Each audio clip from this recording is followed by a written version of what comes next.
ఇండస్ట్రీలో కొన్ని సినిమాలు ఎప్పటికీ మర్చిపోలేని విధంగా ఉంటాయి. అలాంటి సినిమాల్లో ఒక విక్టరీ వెంకటేష్ హీరోగా నటించిన దృశ్యం మూవీ కూడా ఒకటి. తన కుటుంబం కోసం ఓ తండ్రి పడే కష్టం, ఒక హత్యకు సంబంధించిన ఆనవాళ్లు లేకుండా ఎలాంటి వ్యూహాలు పన్నారు అనేది ఈ మూవీ కథాంశం. ఈ చిత్రం మాతృక మలయాళం అయినప్పటికీ అన్ని భాషల్లోనూ విపరీతమైన క్రేజ్ దక్కించుకుంది. తెలుగు, హిందీ, కన్నడ, తమిళ తదితర భాషల్లో రీమేక్ చేశారు. అన్ని భాషల్లో సూపర్ డూపర్ హిట్ అయింది. దృశ్యం తర్వాత వచ్చిన దృశ్యం 2 కూడా మంచి సక్సెస్ సాధించింది. తాజాగా ఈ మూవీ భారతీయ చిత్రాల్లోనే ఒక అద్భుతం సృష్టించింది.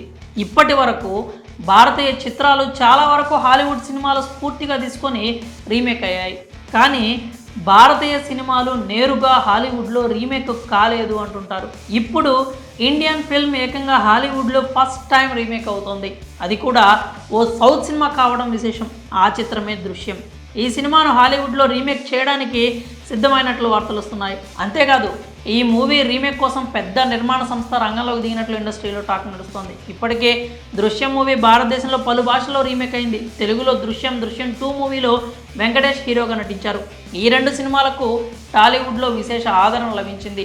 మరి హాలీవుడ్లో ఎవరు నటిస్తారో చూడాలి. వాస్తవానికి ఈ చిత్రం మాలీవుడ్లో తెరకెక్కించారు. ఈ చిత్రంలో మోహన్ లాల్, మీనా జంటగా నటించారు. 2013లో ఈ చిత్రం రిలీజ్ అయ్యి అప్పట్లో సెన్సేషన్ హిట్ అయింది. తరువాత ఈ చిత్రం తెలుగులో రీమేక్ అయింది. ఈ చిత్రం 2017లో సింహళ భాష, 2019లో చైనీస్ భాషలో కూడా రీమేక్ చేశారు. 2021లో ఇండోనేషియాలో రీమేక్ చేశారు. 2023లో కొరియన్లో రీమేక్ అయింది. ఇప్పుడు ఈ చిత్రం మొదటిసారిగా హాలీవుడ్లో రీమేక్ అవుతోంది. ఈ చిత్రం విదేశీ హక్కులను పనోరమా స్టూడియో కొనుగోలు చేసింది. ఆ సంస్థ ఇప్పుడు దృశ్యం, గల్ఫ్ స్ట్రీమ్ పిక్చర్స్, జోట్ ఫిల్మ్స్తో పాటు హాలీవుడ్లో రీమేక్ చేయనున్నారు.